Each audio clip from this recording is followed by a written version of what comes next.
¿Qué tal? ¿Cómo están, amigos y amigas de esta comunidad? Bueno, de fondo ven ustedes ahí a Pantro, que está muy pendiente de quién toca, quién entra y quién sale a la casa de su servidor. Así que si ven o escuchan algún ruido raro, o fue Pantro o fue el gato Luca, porque Odín y Maki se portan bastante, pero bastante bien. Oigan, hemos hablado mucho del Estado de México, pero no dejemos de lado lo que pasa en Coahuila. Efectivamente, en Coahuila todo parece indicar que el PRI se alzará con la victoria.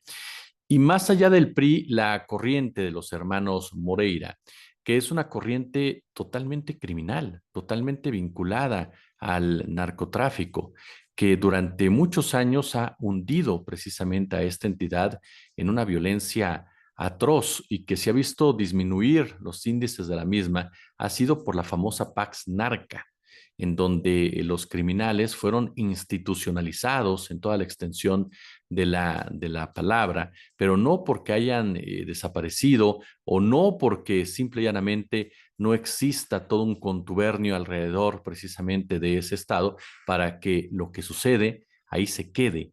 Es decir, algo similar a cómo se operaba en Tamaulipas.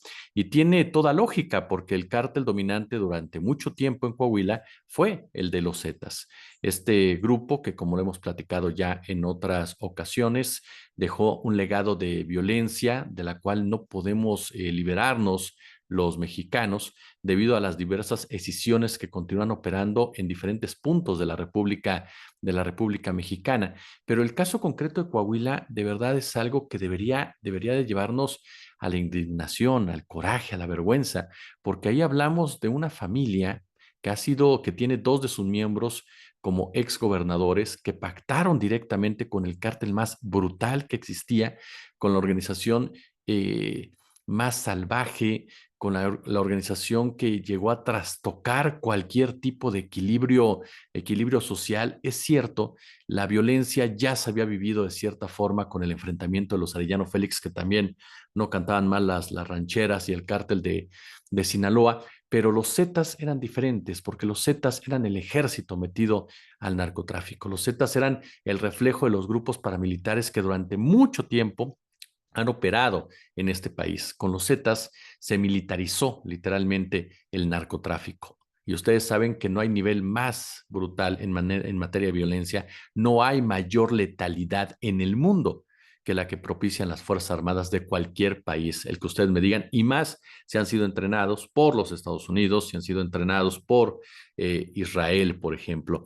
Y Coahuila por eso nos merece la atención en esta cápsula, porque sin duda alguna es un estado en donde el narcotráfico está metido hasta la médula, hasta el tuétano, diría el maestro Ricardo Ravelo.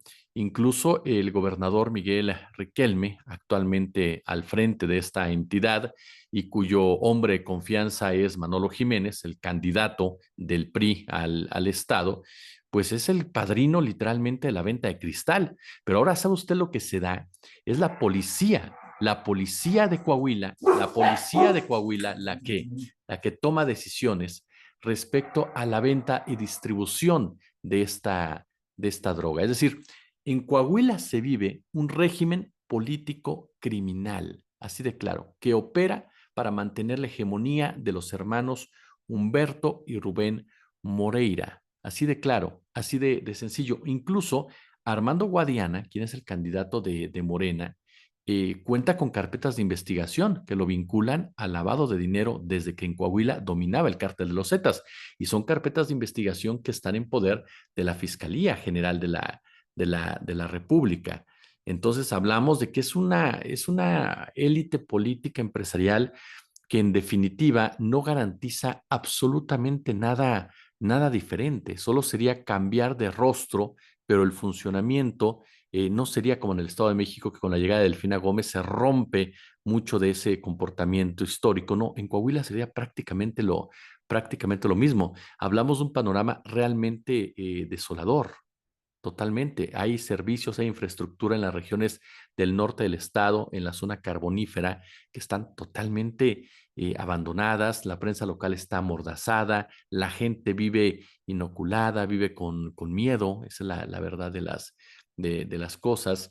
¿No? La pobreza está más que presente porque los datos que da Coahuila en muchos sentidos se centran en sus zonas urbanas, pero hay muchas regiones en donde la desigualdad es la norma y que no se le toma en cuenta y es ahí donde operan abiertamente los cárteles de la droga. Y este punto de la droga cristal, no lo podemos soslayar, porque el estado está lleno de cristal. Esta sustancia es una droga sintética, ustedes lo saben, compuesta por metanfetaminas altamente adictivas y obviamente que las redes que lo operan, insisto, pues son los policías, son policías, son sicarios con placa, son sicarios con placa, en pocas palabras. Ahora, financieramente, y eso es lo que me llama la atención, Coahuila es un estado quebrado, tiene una deuda millonaria. En los gobiernos de Riquelme, de los hermanos Moreira, saquearon el estado completamente. Y este hombre, Manolo Jiménez, no es más que un parapeto, ¿no? De los Moreira, ¿no? No olvidemos, por supuesto, que después de que supuestamente caen los Zetas, aparece lo que es el grupo de los Gates, que son policías acusados de detenciones arbitrarias, cateos ilegales, robos, allanamientos de morada, desaparición forzada, en fin, insisto, pasaron de los Zetas, un cártel, y con esto concluyo, un cártel como tal, formado por militares, a los Gates, que es un cártel policíaco militar que tiene exintegrantes de los Zetas. Y no olvidemos que si hubo un estado que padeció la violencia total precisamente de los Zetas, fue Coahuila. No olvidemos la masacre, por supuesto, la masacre de Allende, que marcó para siempre el derrotero y las discusiones en torno a la presencia de un grupo criminal en alguna comunidad. Así que Coahuila es un estado en manos del narcotráfico, pero no el narcotráfico, no hablo de los narcos, no, es un estado político criminal, así de claro. Y ese estado va a mantenerse como tal, va a mantenerse como tal porque realmente las opciones que disputaron la gubernatura pues eran prácticamente pan con lo mismo. Como siempre un gusto, como siempre un placer.